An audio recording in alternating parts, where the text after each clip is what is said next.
called us mainstream Paul and indie. Well, you know, I'm not disparaging mainstream comics.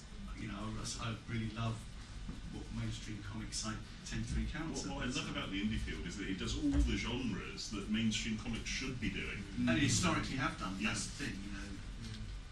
As you mentioned earlier, girls' comics, you know, this is all happening, and it's kind of, in a way, the small press scene. I don't really like that term. I think indie term may be a better way of saying it. Thank you for using it.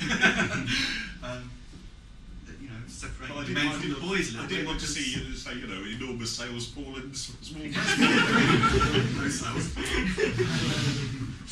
I think that's an interesting point. That's part of the job here at Orbital. Because all the staff are constantly sort of meeting both. I mean, most of our makers are pretty good at blending those two worlds, but you do get a lot of people through the doors that are, you know, wouldn't even look at the Indian small press section that's in here because they want their Secret Six fix, and that's it. And and Secret Six, that's really good. Yeah. And vice versa, actually. Sometimes I'm actually more surprised by like indie kids and small press kids that are so disparaging about superhero comics. It's like, yeah, you're right.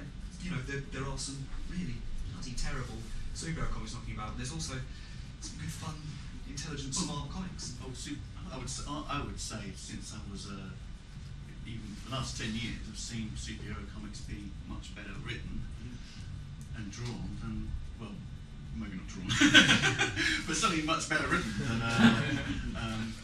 maybe even 20 years ago when we had the likes of Alan Moore working. Alan Moore is a great writer, but I think in general, the overall quality of writing has improved. But the industry doesn't really cater for the diverse range of things that comics can do, unfortunately. If you spend a moment just talking about your current projects, because there's no time like the present's just finished, and we're coming to the end of Knight and Squire, and we're coming to the final issue of the Lex Luthor Action Comics. Just talking about how those have gone, and how they're going to wrap up, and what lies after that immediately. So, Mr. Cornell first. The last issue of Knight and Squire is out next month, and it's been such a wonderful experience. It's nice to work for an editor like Janelle Siegel, who she's enjoyed the comics so much that her boyfriend for her birthday is going to get her a bound set of them. I think it's really nice that somebody's, you know, had such a loving experience of what, you know, of the work. It's been a joy to work with her, and Action Comics continues to just delight me. It's been fantastic to put out a shopping list of DC villains, and this being DC, they actually said, oh, now he won't be out of prison. He's doing something else.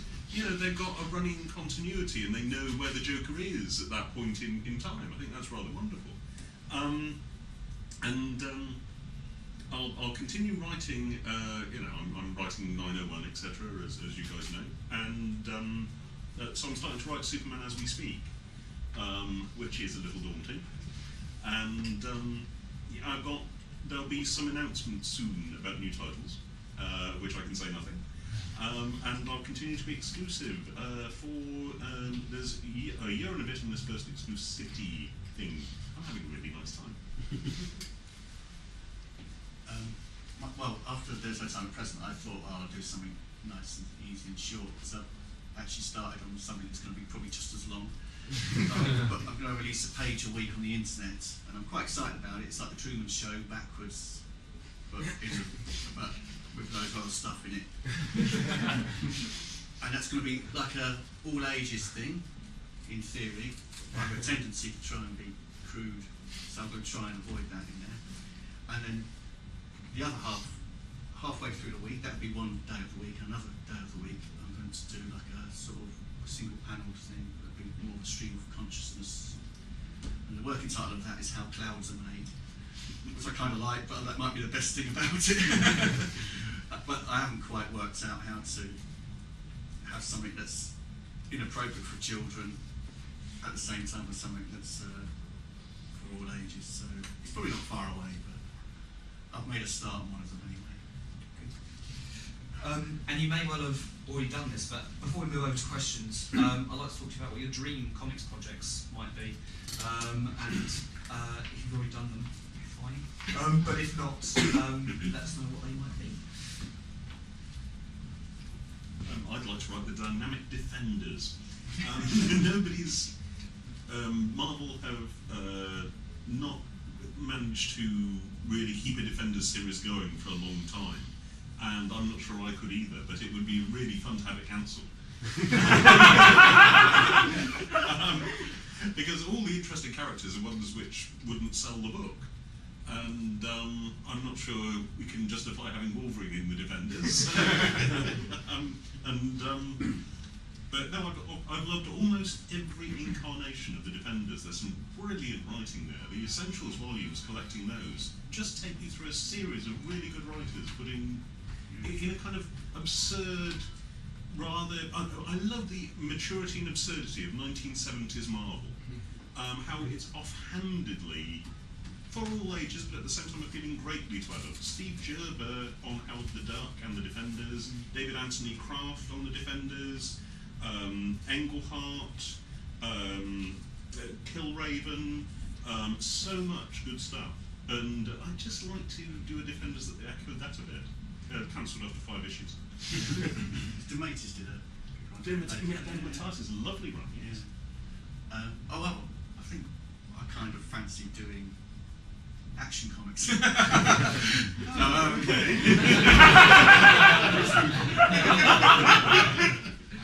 Shall we swap? I want to do Green Lantern as an 8-year-old boy. I'd love to do that. And I want to do a comic called Superman and Wife. Where Lois Lane is like, more like Elaine Rennis from Seinfeld. And Superman is just so perfect, he just sort of accepts her eccentricity. For it. Well, that's how it is. In the comics, Superman and Lois. She's pretty wild. Yeah, I just kind of like to do loads of superheroes, but reinvented from the ground up. I think. I kind of like superheroes. Well, I love superheroes, really. Okay, at this point we're going to open up questions to the floor, and if you just like to raise your hand if you have a question for either of the Pauls, and then does this stretch? It does stretch, there we go. Then I will come to you and we'll start on you with the microphone.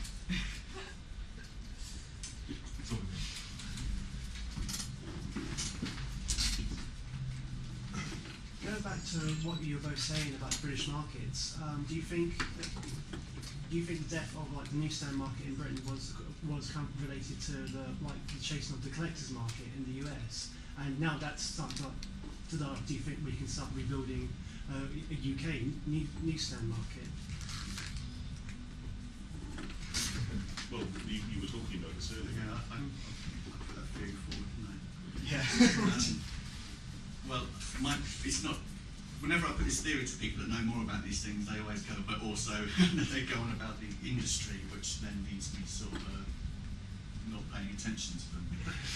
So I do think that's probably a little part of it, because I think there was a sense, even at Fleetway at the time, we were producing, I think we were publishing Roy the Rovers, weren't there, and stuff like that, and there was this kind of, Wink was probably the big last proper British comic I can, well, no, I'm going to phrase my sentences better, but it's the last memorable comic, I think, of more traditional sort of British comic that, and then but even then that kind of aimed for sort of studenty, adult markets. So I do feel that there was a sense that there was more money in kids, older kids than younger kids, and that ultimately led to big free gifts with flimsy comics attached to them. I think the current Dandy revival might be interesting. They seem to be employing a lot of good creators. Yeah, I'd say that's more like Oink/DFC, which DFC I think was very honourable. That wasn't a newsstand comic, was it? So that sort of is excluded. But yes, I'd love for the Dandy to succeed. The problem with the Dandy is, as much like for me 2000 AD, it's the name, isn't it? You can have be as good as you like, but your association as a kid with the word Dandy isn't what it was when the Dandy was first launched, and so it can be as they can make these experiments, and well, if it succeeds or fails, they can bail out of it and it'll still be the Dandy. But if it was a brand new comic, so you think kids see 2018 and go, oh, a comic out before I was born? well, I wonder. Do you know what I mean? I wouldn't be surprised. It's going to appeal to people who associate it with the future. It isn't in name anymore, is it? And you would hope.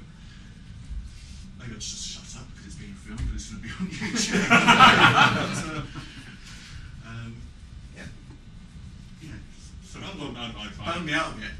I thought I'd get these bigger boobs. Doctor Who. That was nearly, you thought you'd get bigger boobs from me. That's kind of what I said, but nobody's ever said that before. Do you have any more questions from the floor? Can I just ask, if somebody wanted to design and put to market their own comic, how easy is it? So any advice or tips that you've got for someone that wants to bring out their own comic? Start with Mr. Ray. I have nothing to add. It's just do it, really. There's lots of events you can go to Cinemat and stuff,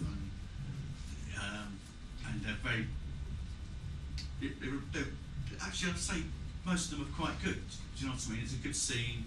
Everyone's very friendly. What was the name of the thing you said? Salamat? There are events you can go to, like. There's Bristol, for example. You can book a table at Bristol for. I'm sorry. I thought you were naming an event which sounded a bit like Salamat. Oh, right. Salamat. Salamat. Sorry. Do go on, please. There's shops that are. Some shops are interested in stocking, like this Orbital and Gosh and OK, and other shops around the country. You have to sort of, if you want to sell it, you have to. That's a job in itself, I'm afraid. But yeah, doing it is the best advice I can give. Don't feel intimidated. You know, just get out there. What's when you start with the idea of doing your own comic, I suppose the first thing most people would think is, what about printing and things like that? Oh yeah, that's a good point. Practical points. Well, originally I photocopied them and then assembled them myself. And people do that. There's no rules, to be quite honest. There are printers you can go to who are affordable that who will run off 1 copy for you or 50 copies. I'm always happy, if you email me, I'm always happy to sort of tell you who I use and stuff. I was going to say, most creators and indeed people working in comic shops are pretty approachable in terms of just in terms of just emailing them and asking questions, because ultimately, retailers certainly we want to sell your comics. So yeah, and I use the printer, for example, that Oliver put me on to. I don't know, Oliver. Is that your printer?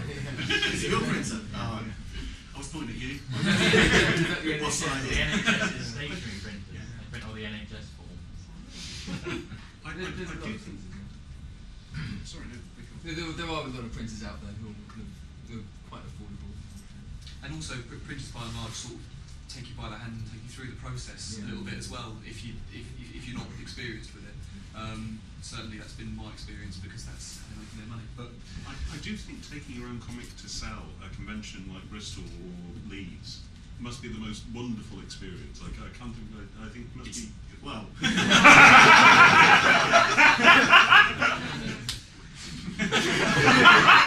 I sound a bit like Marie Antoinette?